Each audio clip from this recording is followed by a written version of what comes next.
Hey everybody, welcome back to another episode of Halloween at the Manor. And this one is going to be a special episode for all of my fellow Halloween franchise movie fans. So if you saw in the opening there, you noticed that was the opening credits in Halloween 2, where the pumpkin opens up and features the skull. So Vanessa and I were watching that the other week, and I said to myself, that would be a really cool prop. So I decided to try and do it. So what we're going to do is we're going to take this pumpkin here that we got from at home, and this one was, it lights up, and it was $29.99, and we're going to take this skull that we got at Home Depot last year, and basically we're going to try to replicate that pumpkin. Now, I did already do it. I'll show you right here.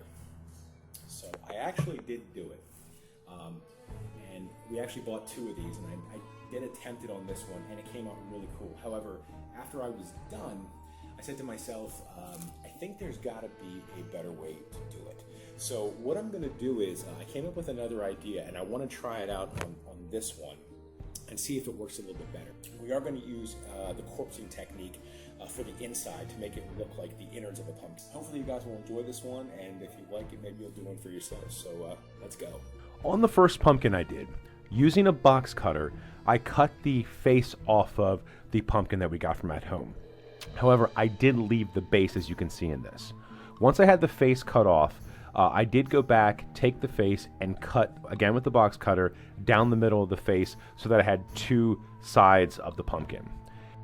On my second pumpkin, I did the same thing. However, on the sides of the pumpkin, I cut a third of the way down from both the top and bottom, and left the middle third of the sides as is. This is going to give us the ability to peel the sides back. The pumpkins from at home seem to be made of a durable plastic. The next thing we are going to do is position the skull in the center of the pumpkin. The at-home pumpkins have a hole in the bottom of the base. We are going to take advantage of that. I took a wire hanger and bent the top into a hook. The hook part is going to go into the stem at the top of the pumpkin. Run the other end of the hanger through the hole in the base. Cut off the excess at the bottom, but leave enough so you can bend the bottom of the hanger so it doesn't fall out. Now that we have that measured out, remove the hanger from the pumpkin. We now have to take the hanger and send it through the skull, like so. You can puncture two holes in the top and bottom of the skull. Just use something sharp like a knife or a box cutter. When you have the skull where you want it on the hanger, I put some duct tape underneath the skull to prevent it from sliding down. Now we're going to put the skull and hanger back into the pumpkin. Again, slide the hook into the stem and run the bottom of the hanger through the hole in the bottom of the pumpkin. Bend the bottom of the hanger against the bottom of the pumpkin. You can add a piece of Gorilla Tape over it to keep it in place. I did this process on both of the pumpkins. The next step was my idea to make the corpsing a little easier. With the wire hangers, I constructed what I'm going to call the cage. I created two circles with the hangers.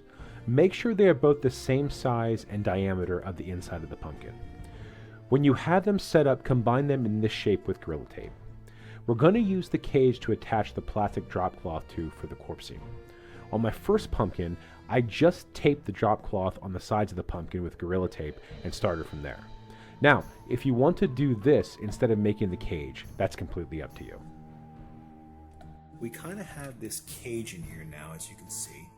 And all I did was I just put a little bit of duct tape here to duct tape the side of the cage together.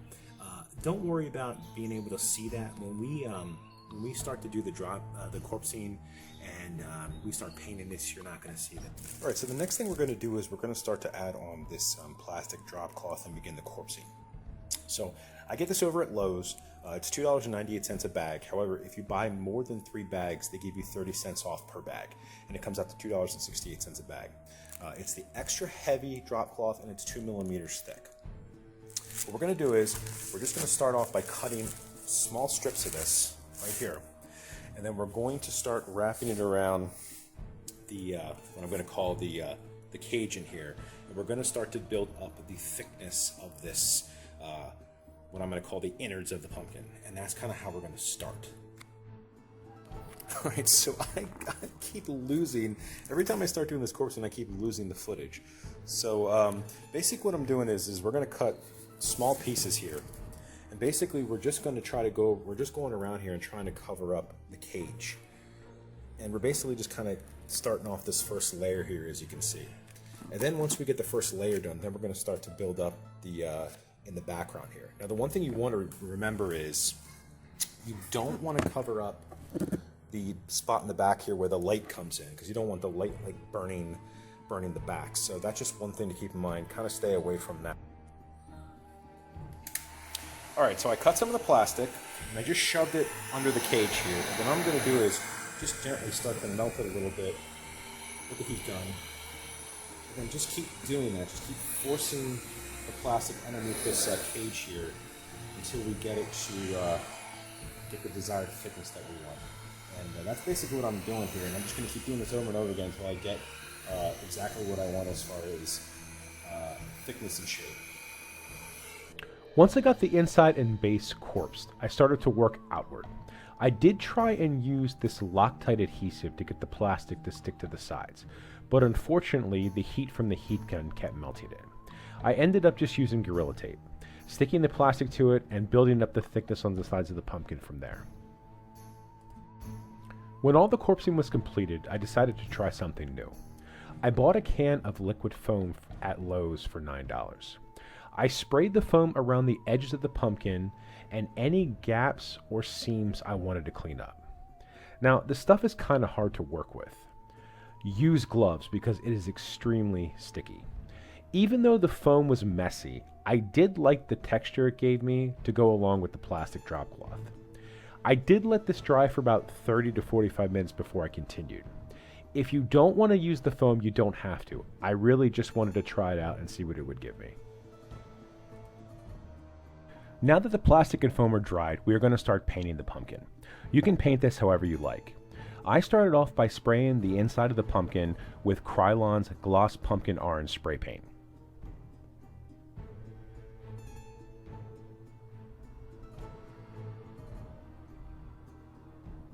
After the spray paint dried, I used the dry brush technique and went over the inside with a golden yellow paint I got from Walmart.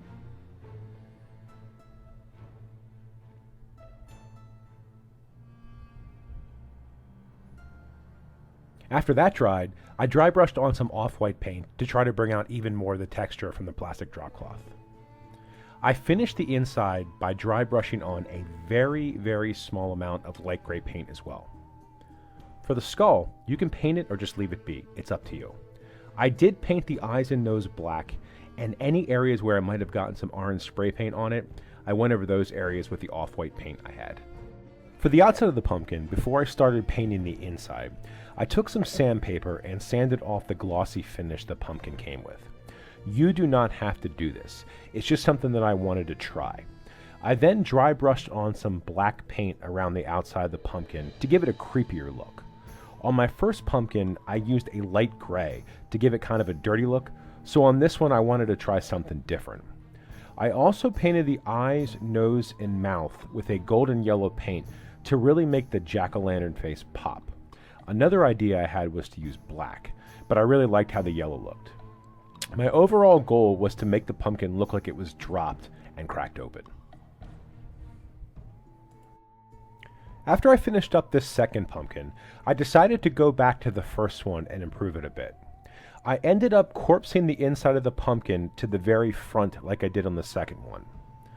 I added the Loctite foam around the top, bottom, and sides to seal in all the gaps that I had.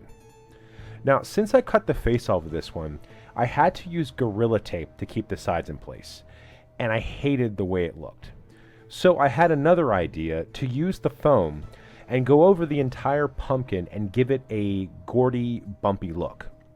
You just spray on the foam, wear gloves, and just smear the foam where you want it. And I think it came out absolutely incredible. I actually think I like this one a little bit more than the second one I did. I then went over the bumpy areas when the foam dried with a green brown paint mixture to give it that gourd color and look. Overall, I think it came out amazing. And like I said, I think I kind of like the first one a little bit more than the second one I did. So here's a look at the two finished pumpkins. I think they both came out great. Now, did they look exactly like the Halloween 2 pumpkin? No, but we'll just call this our interpretation. Let us know in the comment section which one you guys like the best, the first one I did or the second. I think I like the second one, but the gourd texture on the first one is really cool. Anyway, I hope you guys enjoyed this video. Please stick around. I will light both of these up so you can see what they look like lit.